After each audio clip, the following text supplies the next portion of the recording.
विज्ञान वेद विचलन में आपका हार्दिक स्वागत अभिनंदन। हम पढ़ रहे हैं कक्षा 7 के लिए आपकी जो सेकंड पुस्तक है जिसका नाम है बाल महाभारत कथा, जिसके रचयिता हैं वेद व्यास जी।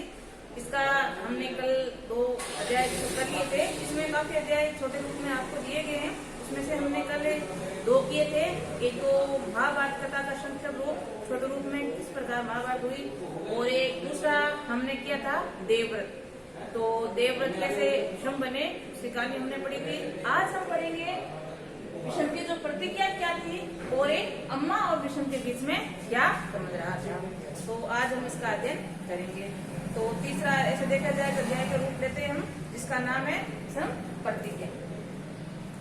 और ये आपके बोर्ड में सामने नजर आता होगा एक चार्ट है, जिसमें कौरव और पांडवों की उत्पत्ति कैसे हुई इसका विवरण बताया गया है। जैसे शांतनु था, शांतनु के 2 रानियां, एक का नाम गंगा और दूसरे का सत्यवती। जो अभी हम इसका वर्णित पढ़ेंगे कैसे सत्यवती उनकी पत्नी बनी थी। फिर गंगा के देवव्रत हुआ, इसको हम क्या कहते हैं विषम। और सत्यवती के 2 पुत्र हुए, चित्रांगन और विचित्र वीर्य। तो राजगद्दी पर कौन बैठता है? चित्रांगन। और कुछ समय बाद इसकी मृत्यु हो जाती है तो इसका भाई बैठता है विचित्र वीर्य। विचित्र वीर्य की भी 2 रानियां थी, एक का नाम अंबिका और दूसरे का अंबालिका। अंबिका के जो पुत्र थे उनका नाम था धृतराष्ट्र, और अंबालिका थे उनका नाम था पांडु। तो धृतराष्ट्र की संतान कौरव कहलाई और पांडु की संतान पांडव कहलाई। तो इस प्रकार कौरव और पांडवों का उत्पत्ति का चार्ट आपके सामने। अब हम शुरू करते हैं विषम की जो क्या प्रतिज्ञा थी उसके बारे में। तो तेजस्वी पुत्र पाकर राजा, आपको पिछले कहानी में हमें पढ़ने के लिए मिला था कि जो शांतनु की पत्नी थी गंगा, तो जब गंगा ने शादी की तो एक शर्त रखी थी। क्या शर्त थी? कि आपकी प्राप्त संतान को मैं जिंदा नहीं रखूंगी। और शांतनु ने शर्त मान भी दी थी। तो गंगा क्या करती थी, जैसे ही संतान पैदा होती उसको नदी की धारा में प्रभावित कर देती थी। लगातार इस प्रकार 7 संतानों को उन्होंने नदी में प्रभावित कर दिया था। जैसे 8वीं संतान हुई और वो नदी की ओर लेकर जाने लगी, तभी शांतनु से रहा न गया और उन्होंने कहा गंगा से कि तुम इन निर्बोध बालकों को क्यों हत्या कर रही हो। तो गंगा शांतनु से कहती है कि आपने जो प्रतिज्ञा या मुझे वचन दिया था वो भूल गए क्या? उन्होंने ऐसा वचन ले लिया था कि संतान का अगर आप मुझे रोकोगे तो मैं आपको छोड़कर चली जाऊंगी। तो गंगा ने कहा अगर आप चाहते हो कि आपकी संतान जिंदा रहे तो आप इसे रखो और मैं यहाँ से चली जाती हूँ। फिर गंगा क्या करती है, अपने पुत्र जो कौन था देवव्रत, उसको लेकर शांतनु को छोड़कर चली जाती है। और फिर काफी वर्षों बाद वापिस गंगा नदी के किनारे शांतनु देवव्रत को देखते हैं, जो तीर चलाने पर गंगा की धारा जो बह रही थी वो रुक जाती है। तो वो उससे बड़े प्रभावित होते हैं और उनके पास जाते हैं। तो गंगा आती है और कहती है कि आप हमें पहचानते हो क्या? मैं आपकी पत्नी गंगा और आपका ये पुत्र है जिसका नाम है देवव्रत। और इतने तेजस्वी और ओजस्वी पुत्र पाकर जो शांतनु था बड़ा ही खुश होता है, प्रसन्न होता है। अब कहानी हम आगे की पढ़ेंगे। देखो शांतनु को जब अपना पुत्र प्राप्त हो जाता है तो आगे क्या कहानी बनती है। तो तेजस्वी पुत्र पाकर राजा पर पुलित मन से नगर की ओर लौटे और देवव्रत राजकुमार को पद को सुशोभित करने लगी।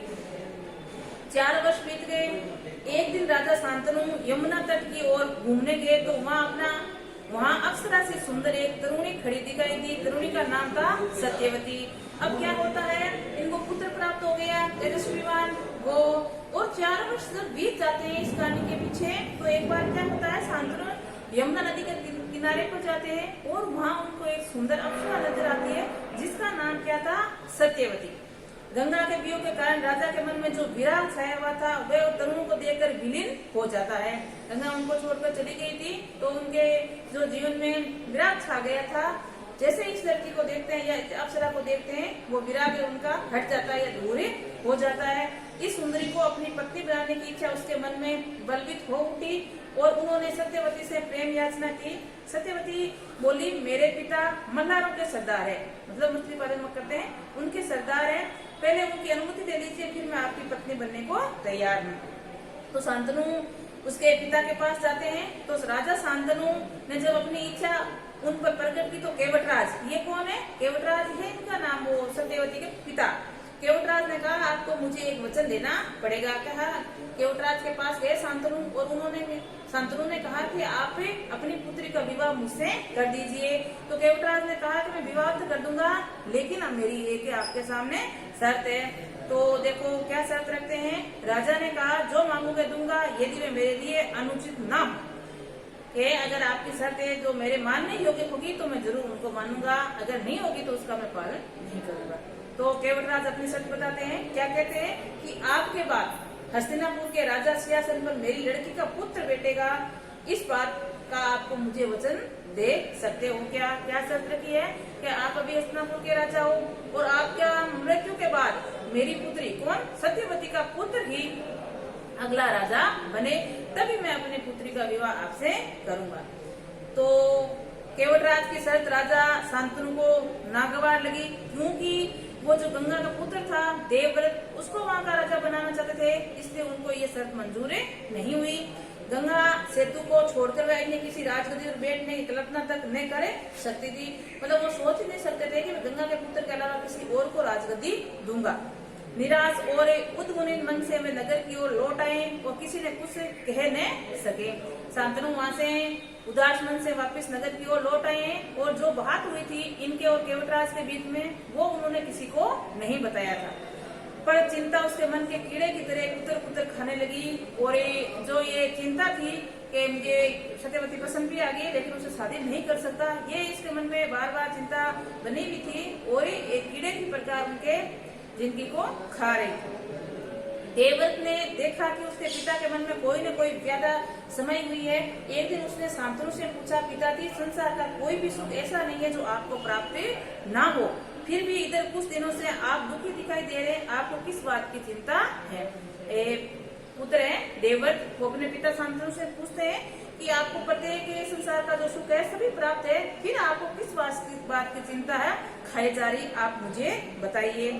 यद्यपि शांतनु ने गोलमाल बात बताई, क्योंकि शांतनु ये बात अपने पुत्र देवव्रत को बताना नहीं चाहते थे कि अगर मैंने सत्यवती से शादी की तो आपको राजगद्दी नहीं मिलेगी, क्योंकि जो शांतनु था अपनी गंगा से प्राप्त पुत्र को ही मां का राजा या राजगद्दी देना चाहता था, इसलिए उन्होंने अपने पुत्र को बात नहीं बताई। ऐसे टाल मटोल करके बात को टाल दी गई।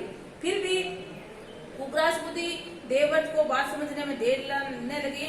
वो उसका पुत्र था देवव्रत, वो समझ गया था कि पिताजी बातें सच्चाई या सच्ची बात नहीं बता रहे, ऐसे बात को टालमोल कर रहे। उन्होंने राजा के सारथी से पूछताछ की। जब शांतनु यमुना नदी के तट पर सत्यवती से मिलने के लिए गए थे, तब उनके जो साथ में सारथी था उससे देवव्रत ने पूछा है। तो सारथी ने केवटराज के यमुना नदी जो बातें हुई थी उनको बता दिया। इस कारण देवव्रत को यमुना किनारे जो भी बातें हुई थी शांतनु और सत्यवती के बीच में या केवटराज के बीच में, वो बातें किसको पता चल गई है? देवव्रत को। अब पिताजी के मन की व्यथा जानकर देवव्रत सीधे केवटराज के पास गए, मतलब सत्यवती के जो पिता थे उनके पास गए हैं, और उन्होंने कहा कि वे अपनी पुत्री सत्यवती का विवाह महाराजा शांतनु से कर दे। उन्होंने जाकर आग्रह किया है कि आप अपनी पुत्री का विवाह शांतनु से कर दीजिए। देवव्रत ने कहा यदि तुम्हारी आपत्ति का कारण यही है तो मैं वचन देता हूँ कि मैं राज्य का लोभ नहीं करूंगा, सत्यवती का पुत्र ही मेरे पिता के बाद राजा बनेगा। देवव्रत ने केवटराज के पास जाकर कहा कि आपको ऐसा लगता है कि मैं अगला राजगद्दी धारण करूंगा या राजा बनूंगा, तो ऐसा नहीं है। मैं आपको वचन देता हूँ मैं अगला राजा नहीं बनूंगा। जो आपकी पुत्री से प्राप्त संतान होगी वही अगली हस्तिनापुर की शासन या शासिका बनेगी। तो आगे क्या होता? केवटराज इससे संतुष्ट नहीं हुए, उन्होंने दूर की सोची और बोले, आर्य पुत्र इस बात का मुझे पूरा भरोसा है कि आप अपने वचन से अटके रहेंगे। देवव्रत ने कहा, देवव्रत ने जो वचन दिया था उसको सुनकर केवटराज ने कहा कि आपने जो वचन दिया है उसको मैं मानता हूँ, आप उस वचन को नहीं तोड़ोगे, हमेशा उस वचन पर अटल रहोगे, किंतु आपकी संतान के वैसी आशा कैसे रख सकता हूँ? अगर आपने विवाह कर लिया और आपके एक संतान प्राप्त हो गई तो वो संतान तो चाहेगी ना मैं वहाँ का शासक बनूं, इसलिए मैं आपकी संतान के प्रति सोचकर चिंता कर रहा हूँ। आप जैसे वीर का पुत्र वीर ही होगा, बहुत संभव है कि वे मेरे नाती के राज्य छीनने का प्रयत्न करेंगे। इसके लिए आपके पास क्या उत्तर है? वो कह रहा है हो सकता है आप तो सत्यवती के जो पुत्र होगा उसको राजा बना देंगे, लेकिन अगर आपने शादी कर ली और आपके जो संतान प्राप्त होगी वो आपकी तरह ही वीर होगी, तो वो अवश्य ही ये चाहेगी मैं यहाँ शासन करूं। तो इसका आपके पास क्या उत्तर है? तो देखो देवराज को क्या वचन देते हैं या क्या प्रतिज्ञा करते हैं, विषम यही प्रतिज्ञा का आपको चैप्टर बताया गया है। तो केवटराज का प्रश्न ये प्रत्यक्ष था, उसमें संतुष्ट करने का यही अर्थ हो सकता है देवराज अपने भविष्य को भी बलिदान कर दें, किंतु पितृव्रत देवव्रत इसका जरा सा विस्तृत नहीं हुआ। गंभीर स्वर में उन्होंने कहा कि मैं जीवन भर विवाह नहीं करूंगा, आज जन्मे ब्रह्मचारी रहूंगा, मेरे संतान न होगी, अब तो तुम संतुष्ट हो। अब विषम ने प्रतिज्ञा कर ली है या केवटराज को वचन दे दिया गया है कि मैं आजीवन ब्रह्मचारी का पालन करूंगा, मतलब विवाह नहीं करूंगा और मुझे संतान प्राप्त नहीं होगी, तो आपका राज्य छीनने का कोई सवाल पैदा नहीं हो सकता। केवटराज का किसी को आशा नहीं थी कि तरुण कुमार ऐसी कठोर प्रतिज्ञा करेंगे। देवव्रत ने भयंकर प्रतिज्ञा की, इसलिए एक दिन उसका नाम ही विषम पड़ गया था। इस प्रतिज्ञा के बाद भी देवव्रत से इसका नाम क्या पड़ गया है? विषम। ने इतनी कठोर प्रतिज्ञा जो कर ली थी। केवटराज ने सानंद अपनी पुत्री को देवव्रत के साथ विदा कर दिया और यही केवटराज चाह रहे थे। तो केवटराज ने जो उसकी पुत्री थी सत्यवती, वो किसको साथ विदाई दी है? देवव्रत के साथ। वो देवव्रत कहाँ बुला रहे? अपने पिताजी के पास। सत्यवती से शांतनु के दो पुत्र प्राप्त हुए, चित्रांगद और विचित्रवीर्य। शांतनु के देहावसान मतलब उसकी मृत्यु के बाद चित्रांगद हस्तिनापुर के सिंहासन पर बैठे और युद्ध में मारे जाने पर विचित्रवीर्य, आपको पता है ये शांतनु की दूसरी रानी सत्यवती, इसकी दो संतान है चित्रांगद और विचित्रवीर्य। तो सबसे पहले गद्दी पर कौन बैठता है? चित्रांगद। और चित्रांगद की जब मृत्यु हो जाती है, युद्ध में मारा जाता है, तो फिर कौन बैठता है? विचित्रवीर्य। और विचित्रवीर्य से के भी दो रानियां थी, एक का नाम अंबिका और दूसरे का अंबालिका। अंबिका के पुत्र थे, उसका नाम था धृतराष्ट्र, और अंबालिका के पुत्र थे, उनका नाम था पांडु। तो धृतराष्ट्र से संतान प्राप्त हुई वो कौरव कहलाई, और पांडु से जो संतान प्राप्त हुई वो पांडव कहलाई। तो अभी ये सिंहासन पर बैठ गए हैं और इनकी दो रानियां। आगे महात्मा विषम शांतनु के बारे में कुरुक्षेत्र युद्ध का अंत होने तक उसे विशाल राजवंश के सामान्य कुल नायक और पूज्य बने रहे। शांतनु के बाद कुरुवंश का क्रम ये रहा, जो मैंने आपको भी बताया है। शांतनु के बाद में उसकी जो सेकंड रानी थी सत्यवती, उसका दोनों पुत्र एक सिंहासन पर बैठते हैं, लेकिन चित्रांगद की मृत्यु को विचित्रवीर्य, और विचित्रवीर्य के बाद में जैसे धृतराष्ट्र और पांडु करते हैं राज, और उसके बाद में उनका पुत्रों का राज आता है। अब ये तो प्रथम हो गया विषम की प्रतिज्ञा। अगला टॉपिक आता है अंबा और विषम। सत्यवती के पुत्र चित्रांगद बड़े वीर थे, परंतु स्वेच्छाधारी थे। एक बार किसी गधर्व के साथ युद्ध हुआ, उसमें मारे गए, उसने कोई पुत्र नहीं था, इसलिए उन्हें छोटे भाई विचित्रवीर्य को हस्तिनापुर की राजगद्दी पर बैठा। ये तो कहानी बताई जा रही है दोनों भाइयों के बीच में किस प्रकार उनको गद्दी प्राप्त हुई। सबसे पहले चित्रांगद बैठे थे, लेकिन उनकी जब ये किसी के बीच में लड़ाई होती है तो उनकी मृत्यु हो जाती है। तो मृत्यु के बाद में उनका दूसरा भाई बैठता है, जिसका नाम है विचित्रवीर्य। जब ये विचित्रवीर्य गद्दी पर बैठे थे, उस समय उनकी आयु बहुत ही छोटी थी, और इसी कारण उसे बालिक होने तक राजकाज विषम को ही संभालना पड़ा था, क्योंकि छोटी आयु होने के कारण संरक्षण किसका रहा है? विषम का रहा है। जब विचित्रवीर्य विवाह के योग्य हो गए तो विषम ने उन्हें विवाह की चिंता हुई। उन्हें खबर लगी कि काशी राज की कन्याओं का स्वयंवर होने वाला है। ये जानकर विषम बड़े खुश हुए और स्वयंवर में शामिल होने के लिए काशी रवाना हो गए। अब जैसे ही विचित्रवीर्य शादी योग्य हो गए, तो शादी करने के लिए जैसे आपने सुना ही होगा, पहले राजा के पुत्र जो होते थे उनके लिए स्वयंवर रचा जाता था, और स्वयंवर के द्वारा उनका विवाह किया जाता था। तो उनको एक पता चलता है कि पास में काशी राज की कन्याओं का स्वयंवर होने वाला है, और उसी स्वयंवर में विषम शामिल होने के लिए काशी रवाना हो जाते हैं। देश विदेश से अनेक राजकुमार इस स्वयंवर में भाग लेने के लिए आए। राजपुत्रों को पाने के लिए आपस में बड़ी स्पर्धा थी।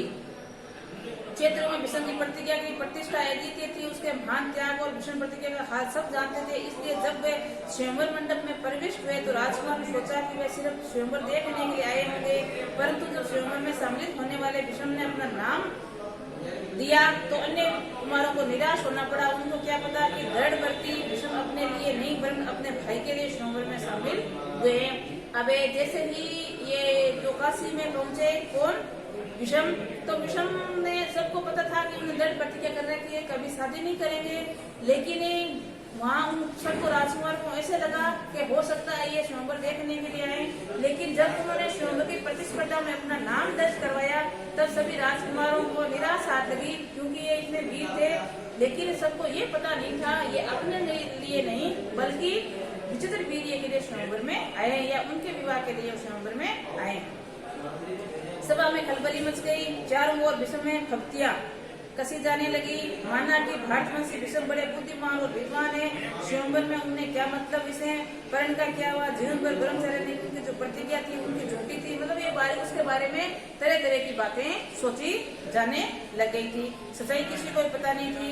जीवन भर इसे भांति वे राजकुमारों को भीष्म की हंसी उड़ाई, यहाँ तक कि काशी राज की कन्याओं ने भीष्म की तरफ दृष्टि फेर ली और उनकी अवहेलना करके आगे की ओर चल दी गई, क्योंकि वो सभी जानती थी कि ये तो प्रतिज्ञा ले रही थी, फिर स्वयंवर में कैसे आ गया। इसलिए वहाँ की जो राजकुमारियां थी उन्होंने ही भीष्म से मुंह फेर लिया था। भीष्म इस अवहेलना को सह नहीं सका। उन्होंने सभी राजकुमारों को हराकर राजकन्या को बलपूर्वक रथ में बिठा लिया और हस्तिनापुर की ओर चल दिए। सोप देश का राजा सालोक बड़ा वीर था। काशीराज की सबसे बड़ी कन्या अम्बा उसे अनुरूप थी और उनको मन ही मन अपना पति मान चुकी थी। सालोक ने भीष्म के रथ का पीछा किया, उसको रोकने का प्रयत्न किया, पर उसे भीष्म को सालोक के बीच घोर युद्ध छिड़ गया। भीष्म ने उसे हरा दिया, किंतु काशीराज की कन्याओं ने प्रार्थना करके उसे जीव छोड़ दिया गया। जो कन्याओं ने भीष्म की अवहेलना की थी उसे वो सह नहीं सका और जो कन्याएं थी उनको वो बलपूर्वक पकड़कर रथ में बिठा कर ला रहे थे। उन 3 कन्याओं में सबसे जो बड़ी कन्या थी जिसका नाम था अम्बा, वो सालोक से प्रेम करती थी। इसलिए सालोक ने भीष्म का पीछा किया और दोनों के बीच में युद्ध हुआ, जिससे सालोक हारा गया। लेकिन न मारने की वचन किसने दे दिया है, जो कन्या थी उन्होंने कहा कि उसको जीविता पे छोड़ दीजिए, मारो मत। भीष्म काशीराज की कन्याओं को लेकर हस्तिनापुर पहुंचे और विचित्र वीर्य विवाह की सारी तैयारी हो जाने के बाद जब कन्या को विवाह मंडप में ले जाने का समय आया तो काशीराज की बड़ी बेटी अम्मा एकांत भीष्म से बोली, गंगा में मैंने अपने मन की सोप देश के राजा सालोक को अपनी पति मान लिया है। इसी बीच आप मुझे बलपूर्वक यहाँ से ले आए। मेरे मन की बात जानने के बाद आप मेरे बारे में अब तो उचित समझ करें। तो जो सालोक को अपना पति मान चुकी थी अम्बा, उन्होंने कहा है कि मैं उनको पति मान चुकी, तो आप मुझ पर रहम करें और हम दोनों को विवाह करने दे। भीष्म को अम्मा की बात जच्ची। उन्होंने अम्मा को उसकी इच्छा अनुसार उचित के साथ सालोक के पास भेज दिया और अम्मा की दोनों बहनें अंबिका और अम्बालिका का विचित्र वीर्य के साथ विवाह कर दिया गया था। इस प्रकार हुआ है विचित्र वीर्य का विवाह इन अंबिका और अम्बालिका के साथ। 3 बहनें थी, अम्बालिका और अंबिका, लेकिन अम्बा तो सालोक के साथ विवाह कर दिया गया। तो दोनों का इनका विवाह किसके साथ हुआ है, विचित्र वीर्य के साथ। आगे अम्बा पर सालोक ने माना। उसने अम्बा से कहा, सारे राजकुमारों के सामने भीष्म ने मुझे युद्ध में पराजित किया और तुम बलपूर्वक हरण करके ले गए। इतने बड़े अपमान के बाद मैं तुम्हें कैसे स्वीकार कर सकता हूँ। तुम्हारे लिए सब उचित यही है कि तुम भीष्म के पास चले जाओ और उसकी सलाह के मुताबिक ही काम करो। अब ये उल्टा पड़ गया। फिर अम्मा जैसे उसके पास पहुंची तो अम्मा ने उनको शादी करने सालोक ने मना कर दिया कि मैं आपसे विवाह नहीं करूंगा, क्योंकि आपको भरे मंडप में बलपूर्वक भीष्म लेकर यहाँ से चला गया और हम दोनों ने युद्ध किया, युद्ध में भी हार गया। अब तुम वापिस भीष्म के पास चले जाओ, वो जैसा कहे वैसा तुम्हें करो। बेचारी अम्मा हस्तिनापुर लौट आई और भीष्म को सारा हाल क्या सुनाया। उन्होंने विचित्र वीर्य से कहा, बस राजा सालोक अम्मा को स्वीकार नहीं करता, इसलिए विदित है कि इसकी अम्मा इच्छा को पत्नी बनाने की नहीं थी। अब उसके साथ तुम्हारा विवाह करने में कोई आपत्ति नहीं रहेगी। पर विचित्र अम्मा के साथ विवाह करने के लिए राजी नहीं हुए। अम्मा फंस गई। यहाँ तो ना तो विचित्र वीर्य उससे विवाह करना चाह रहा है और ना ही सालोक। भीष्म की इस बात ध्यान से सुनी और अपने प्रतिज्ञा को याद दिलाकर बोले, आपकी प्रतिज्ञा तो मैं नहीं तोड़ सकता। उन्होंने अम्मा पर परिस्थिति समझकर विचित्र वीर्य ने दोबारा आग्रह किया, पर वह नहीं माना। भीष्म ने अम्मा को फिर समझाया और कहा कि 100 रात सालोक के पास जाओ और एक बार फिर प्रार्थना करो। लाचार अम्मा फिर सालोक के पास गई और उसकी बहुत मेहनतें की, लेकिन दूसरी ही जीती हुई कन्या को स्वीकार करने स्वराज के साफ इनकार कर दिया। अम्मा इस प्रकार 6 साल तक हस्तिनापुर और शोक देश के बीच ठोकर खाती रही। उसके बाद उस सारे दुख का कारण भीष्म को समझ रखा था। उन्हें उसमें बहुत क्रोध आया और प्रति दिशा आग उसके मन में जलने लगी। अब जो ये अम्मा थी वो अपने जो इसी प्रकार का जो उसके साथ व्यवहार हो रहा था उसका कारण भीष्म को मान रही थी, इसलिए उसने बदला लेना का चाहा। भीष्म ने बदला लेने की इच्छा से वे कई राजाओं के पास गई और उनको अपना दुखड़ा सुनाया। भीष्म ने युद्ध करके उसका वध करने के लिए राजाओं से प्रार्थना की, पर राजा लोग तो भीष्म के नाम से डरते थे। किसी ने इतना साहस नहीं था कि भीष्म से युद्ध कर सके।